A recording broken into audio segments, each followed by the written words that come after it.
A honeymoon is a really exciting time. But what makes a honeymoon different from any other trip? If the Bible doesn't prescribe a honeymoon trip, how do you plan it and enjoy it in a godly way? Well, let me share about my honeymoon to Iceland and how God was at the center of it.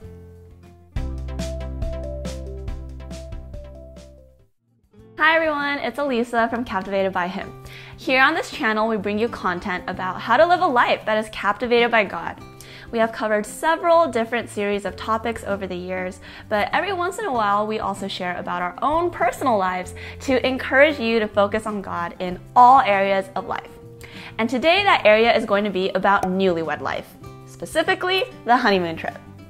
Fun fact, did you know honeymoon trips first were popularized in the 1800s? It started as newlyweds taking a trip to visit relatives who were unable to attend the wedding. But as mass tourism started to pick up, especially with the invention of planes, newlyweds liked the idea of taking a celebratory trip together to embark on the season of married life. Nowadays, honeymoons are glamorized as the adventure of a lifetime. Social media is littered with the most Instagram-worthy posts at resorts from around the world. Those resorts rely on honeymoons and tourism for a profit, and they make billions of dollars off of newlyweds who take out their savings for these grand trips. Some people might argue that it's all a scam and that newlyweds are being ripped off for an overrated experience. So what do you think? Do you think honeymoons are overrated? Maybe they're not as special as social media makes it seem. Well, let's consider what God thinks. Ecclesiastes 9:9 says, "Enjoy life with the woman whom you love all the days of your fleeting life, which he has given to you under the sun. For this is your reward in life and in your toil in which you have labored under the sun." As the verse says, our life is fleeting and temporary. So if our life is short, we ought to enjoy God's good gifts to the max in a way that honors Him. And one of God's greatest earthly gifts is our spouse. Thus, God even instructs the reader to enjoy life with his wife. It would not make sense to limit the fun and joy you can share with your spouse because God gave your spouse to you in the first place. The verse even says that this is our reward in life. Amidst the responsibilities we have, enjoyment of one's spouse is as fun as it gets. If this is the basis of a Christian's honeymoon, it gives great freedom to what you can do. You don't have to feel pressure to spend a ton of money on a grand trip or compare with others on how adventurous their trip was. You can do what you want that is going to be enjoyable for you and your spouse as you both seek to glorify God. While the Bible doesn't explicitly talk about a honeymoon, you can abide by biblical principles to plan and enjoy your honeymoon in a different way than the world does. So that's where you can start planning. What is going to be enjoyable for you and your future spouse? That's going to look different for every couple. Some couples love the beach. Some couples like the snow. Some couples love the nature scenery, and some couples love the urban city. And sometimes you might like something different than your fiance. Planning a honeymoon is a great opportunity to be thoughtful and considerate of what your fiancé likes and placing his preferences above your own, like Philippians 2 talks about. Of course, you can have a discussion together so that you can make a decision that you are both excited about. Even though we live in San Diego, neither Brian nor I are particularly beach people, and Brian especially does not like the heat. Mind you, we got married at the end of summer, so most places in the world were still pretty hot. So with this in mind, options narrowed down pretty quickly. We both preferred somewhere that had a lot of nature, where we can see God's creation in a landscape different from Southern California. So eventually, taking what we both wanted into consideration, we landed on Iceland. I do want to mention that, as alluded to earlier, honeymoon trips can be rather expensive, depending on where you're going and what you're doing. God had generously provided for Brian and I over the years leading up to us getting married that we had enough money saved up. But that might not be you, and that's totally fine.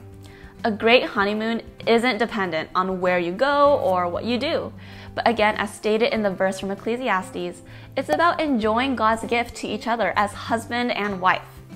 A honeymoon isn't an excuse to be irresponsible in our stewardship of finances, so this can be a good opportunity for you to have a discussion with your fiancé about how you want to use your money and what are your options for a honeymoon.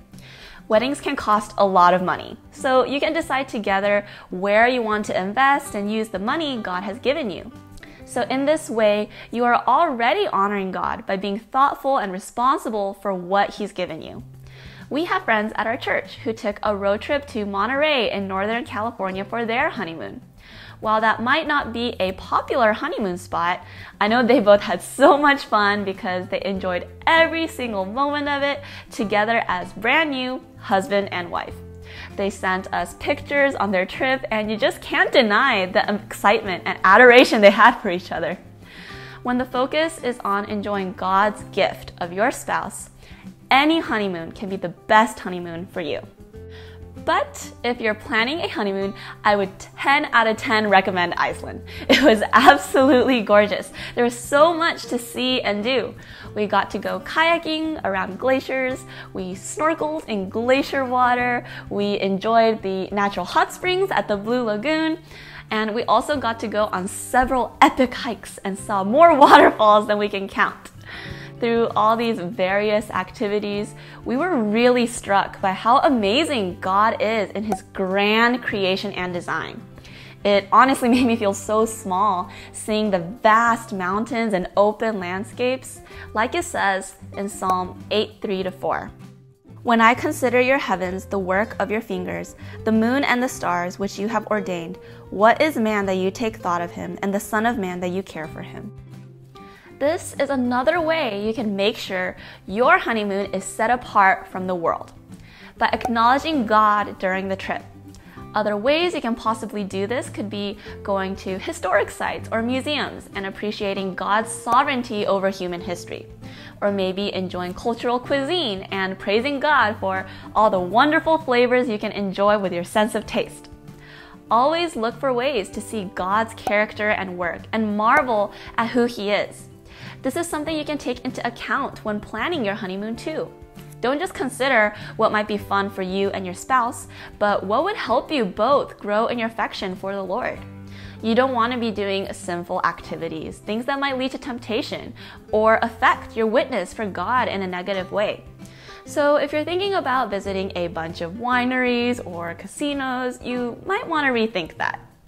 Keep in mind, the honeymoon is the very beginning of the rest of your life together. This means you're starting habits in your marriage and setting precedents during the trip. So why not start the habit of acknowledging God and participating in activities that will enhance your appreciation for who He is? It will be way more fun and way more satisfying to do the things that will magnify God. But then this might bring the question, this is all great, but all of this can be applied to planning and enjoying any vacation. Is the honeymoon different from other trips? Well, it is and it isn't. You're right. All the biblical principles discussed so far are important in planning any trip together. But what sets the honeymoon apart is simply that it is the first. And since it is the first, everything is new. Sharing a room together, let alone a bed, is something you have never experienced together before. Not having to say goodbye at the end of the day and waking up next to each other is new too. I remember that first day I woke up next to Brian, it was like, oh hey, whoa, you're still here! And of course, physical intimacy has been unventured territory until now. These are all things that will become normalized over the rest of your life together. Although that's not to say the excitement for those things should fade. But during the honeymoon, all of this is thrilling, especially because of the newness of it. Newsflash, you'll have a lot of sex on your honeymoon. That's something you can look forward to on your honeymoon. I was really excited for my honeymoon where our physical affection for each other no longer had to be limited by physical boundaries because we were now one. Yet, even in sex, you can still keep God at the center of it by doing it God's way. 1 Corinthians 7 verses 3-4 says this, "The husband must fulfill his duty to his wife, and likewise also the wife to her husband. The wife does not have authority over her own body, but the husband does. And likewise also the husband does not have authority over his own body, but the wife does." In context, the duty referred to here is sex. This means that sex is meant to be a selfless act of love, considering how you can use your body to fulfill the pleasure of your spouse. You can set another precedent for your marriage by having sex in a godly way. Physical intimacy and affection will likely be a fair amount of how you spend your time during the honeymoon. So if you forget God's design for it, you're missing out on an opportunity to keep God at the center of your honeymoon. My honeymoon was truly so much fun. Iceland was beautiful, and all the things we did together are memories to last for a lifetime. However, the reason why our trip is one of me and Brian's favorite memories together isn't simply because of how grand the scenes were. It's because it was our first time enjoying life together as one. God's gift of marriage is so sweet. Even the honeymoon is a time to consider God and how to honor Him. Please like this video if you were encouraged by it or found it to be helpful, and be sure to subscribe to our channel so you can be notified of future videos. Also, if you want to hear about Jen's honeymoon to Hawaii, we'll link her video down below too. Even on a honeymoon, you can still be captivated by God. So until next time, stay captivated.